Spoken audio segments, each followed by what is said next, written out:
À 59 ans, Rachida Dati a surpris tout pari politique en rompant un silence qui pesait depuis longtemps. Dans une déclaration à la fois mesurée et percutante, l'ancienne ministre de la Justice a choisi d'évoquer Brigitte Macron sous un angle rarement abordé. Ce qu'elle nomme une vérité effrayante n'est pas un scandale, mais une observation lucide. Derrière les sourires et les apparences policées de l'Élysée, il existerait une mécanique subtile du pouvoir féminin, plus redoutable qu'on ne l'imagine. Dati ne parle pas avec rancune, mais avec cette précision chirurgicale qui lui est propre, celle d'une femme qui a longtemps observé sans juger. Selon elle, Brigitte Macron n'est pas seulement l'épouse du président, elle est sa conseillère silencieuse, son miroir, critique, son ancrage. Derrière chaque discours, chaque nuance de ton, chaque choix symbolique, on percevrait une empreinte discrète mais constante. Dati évoque une femme au charme enveloppant, à la voix douce mais à la volonté d'acier. Elle décrit une présence qui n'a pas besoin de s'imposer pour influencer, une intelligence qui agit à bas bruit, presque invisible, mais terriblement efficace. Ce portrait a eu l'effet d'un frisson à travers la capitale. Car, dans un pays où la transparence politique est érigée en vertu, évoquer le pouvoir de l'ombre est toujours un geste risqué. Et pourtant, Dati assume. Ce qu'elle dévoile, c'est une vérité politique, mais aussi psychologique. Brigitte Macron représente une forme de puissance que la France moderne peine encore à accepter, celle d'une femme qui ne revendique rien, mais qui décide beaucoup. Les réactions n'ont pas tardé, certains y ont vu une provocation, d'autres un hommage déguisé, mais au-delà du tumulte médiatique, une question demeure. Que voulait vraiment dire Rachida Dati en parlant de vérité effrayante? Peut être simplement ceci, que dans les couloirs du pouvoir, le véritable contrôle n'appartient pas toujours à celui dont le nom est inscrit sur la porte, mais à celle qui, silencieusement, oriente la direction. Det innekus pes el consted. Et dans ce constat, résonne une forme d'admiration mélangée de crainte, celle qu'on éprouve devant une femme qui, sans lever la voix, fait plier le temps et les décisions. Brigitte Macron, dans cette narration, n'est pas un symbole de docilité, mais de maîtrise absolue. Et pour la première fois, une autre femme de pouvoir ose le dire à haute voix. Rachida Dati et Brigitte Macron. Deux noms, deux histoires, deux trajectoires que tout oppose et que le destin a pourtant fait se croiser.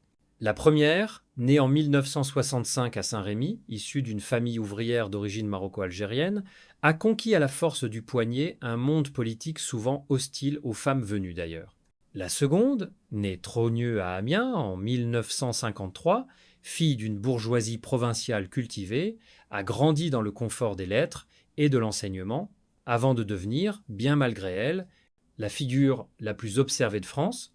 Dati, fille de maçon, surveillante d'internat, magistrate, ministre sous Nicolas Sarkozy, son parcours ressemble à une ascension sociale spectaculaire, un manifeste vivant de la méritocratie républicaine. Elle a affronté les regards condescendants, les critiques, les jugements.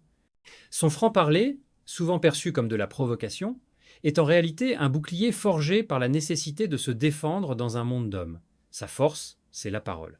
Brigitte Macron, au contraire, incarne une élégance contenue. Professeure de lettres passionnée, elle a connu le tumulte de l'amour interdit, une histoire née dans une salle de classe, entre une enseignante et un élève de 24 ans son cadet.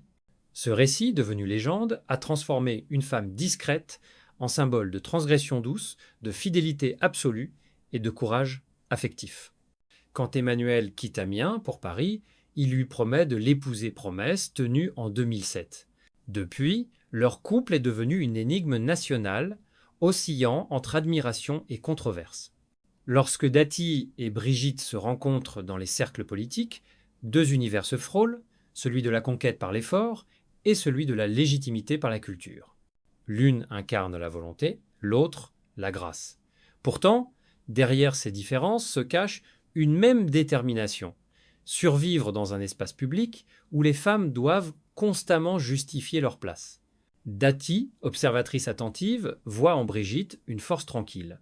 Son silence pèse plus que 1000 mots, confiera-t-elle un jour à un proche. Brigitte, quant à elle, reconnaît en Rachida une femme de tempérament, une combattante qui ne recule devant rien. Ce respect mutuel, souvent masqué par les médias sous le vernis d'une rivalité féminine, est en réalité le reflet d'une compréhension tacite entre deux femmes qui ont dû, chacune à leur manière, imposer leur légitimité dans un système régi par des codes masculins. Ce qui les rapproche, paradoxalement, c'est la solitude du pouvoir. Ni l'origine sociale, ni la fonction n'y changent rien. Toutes deux savent que dans ce théâtre d'ombre qu'est la politique française, la lumière ne brille jamais sans brûler un peu.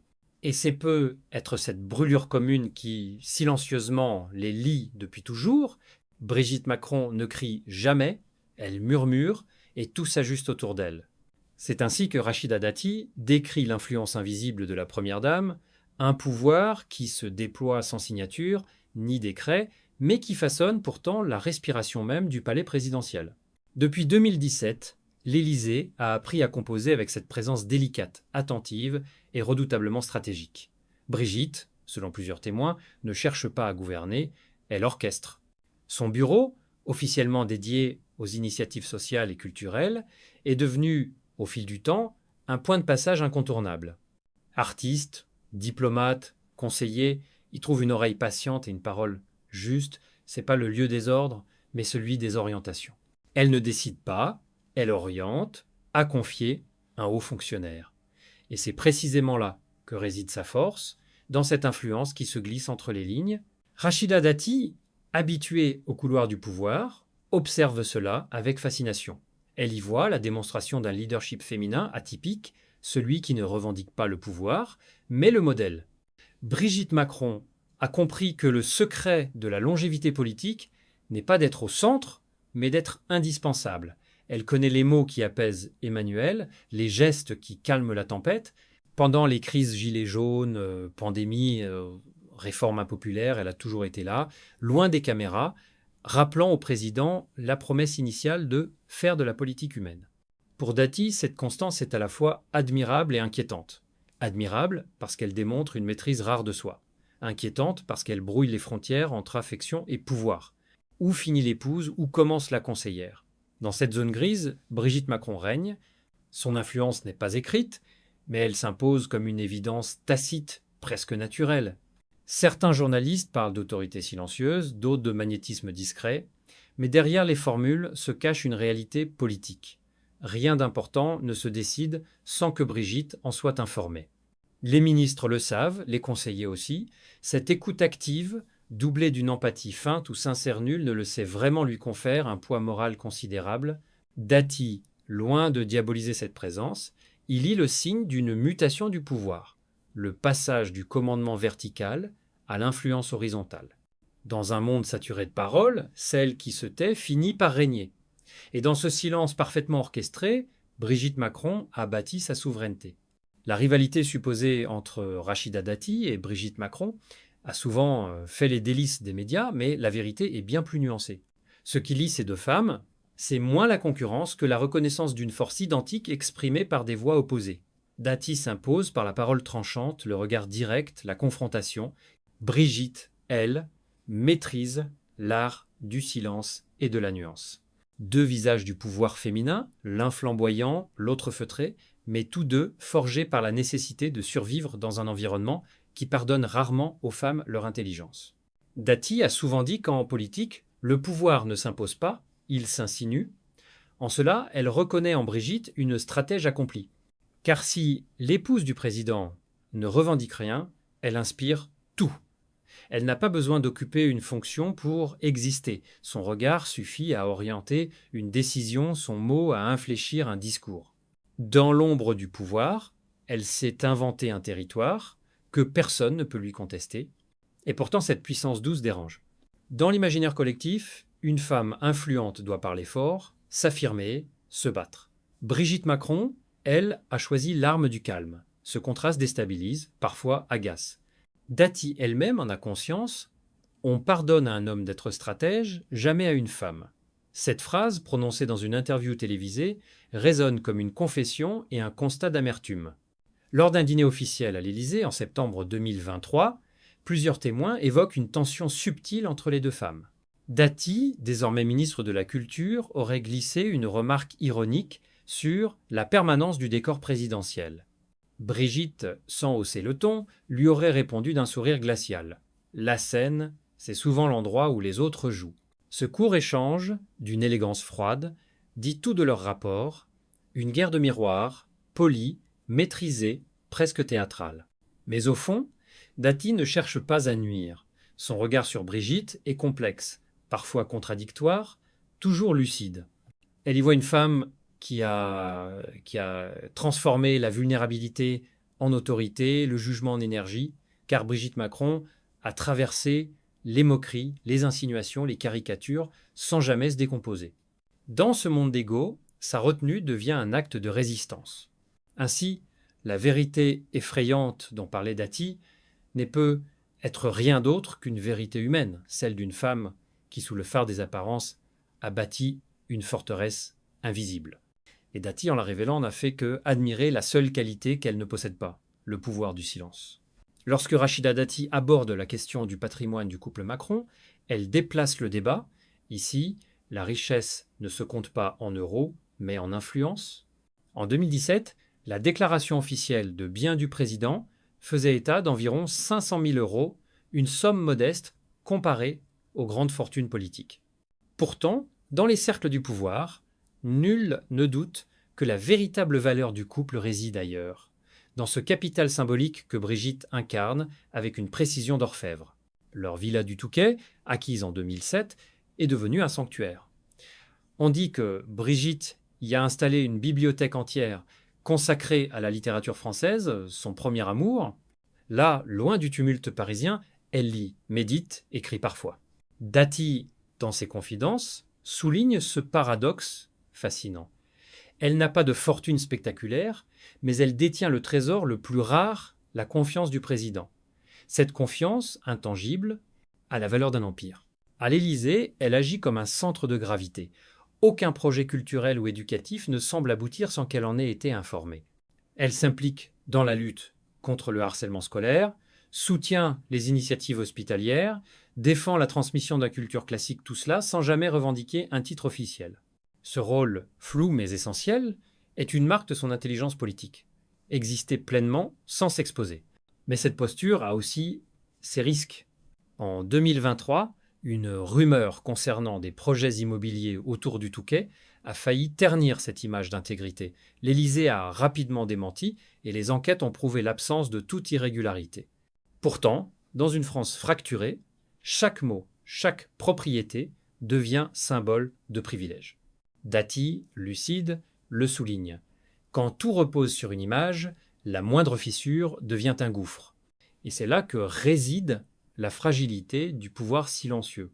Brigitte Macron, adoptée par les grandes maisons de couture comme symbole d'élégance française, est prisonnière d'un rôle qu'elle doit jouer sans jamais faillir.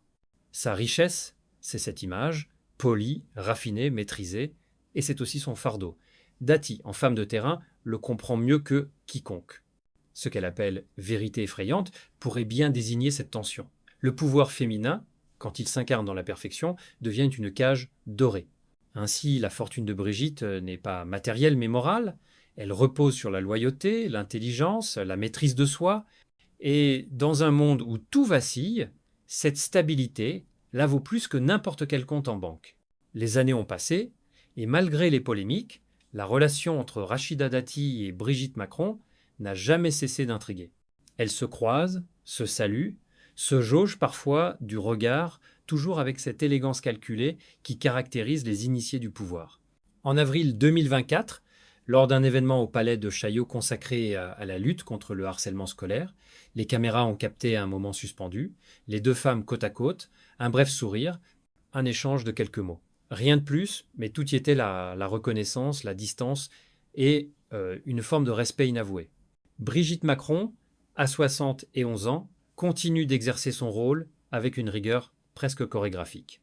Chaque apparition est préparée, chaque mot pesé, chaque geste calculé, pour maintenir ce fragile équilibre entre proximité et mystère. Dati, fidèle à son tempérament, reste mordante, directe, incapable de taire ce que d'autres chuchotent. Quand on lui demande si elle regrette ses propos sur la première dame, elle répond d'un ton calme « Je n'ai fait que dire tout haut ce que beaucoup pensent tout bas ». Une phrase qui relance aussitôt les débats, preuve que, même lorsqu'elles se taisent, ces deux femmes continuent de faire parler d'elles. Derrière les joutes verbales, il y a pourtant un lien indéniable. Dati reconnaît en Brigitte une force rare, celle de résister sans renoncer. Brigitte, quant à elle, voit en Rachida la preuve vivante que la République peut encore récompenser l'effort et la ténacité. Deux parcours, deux symboles d'une même vérité, être femme dans la sphère politique, c'est accepter d'être observée, jugée, souvent incomprise. Leur rapport ressemble à un miroir, chacune y aperçoit ce qu'elle admire et ce qu'elle redoute. Dati combat par la parole, Brigitte triomphe par le silence. L'une impose sa vérité, l'autre l'incarne. Et entre elles s'installe cette complicité paradoxale que seuls les adversaires lucides peuvent partager. Dans le fond, la vérité effrayante dont parlait Dati n'était peu être pas une accusation, mais un aveu. La peur que le pouvoir féminin, pour exister, doive toujours se cacher derrière un sourire. Au-delà de leur destin individuel, leur duel symbolique révèle la solitude des femmes de pouvoir. Celles qui avancent sous la lumière savent que le moindre faux pas coûte cher. Et celles qui choisissent l'ombre découvrent que l'invisibilité a un prix. Dati et Brigitte, chacune à sa manière, incarnent cette tension, deux femmes forgées par la même épreuve, chacune miroir de l'autre, chacune gardienne d'une part de vérité que l'histoire finira peut être par reconnaître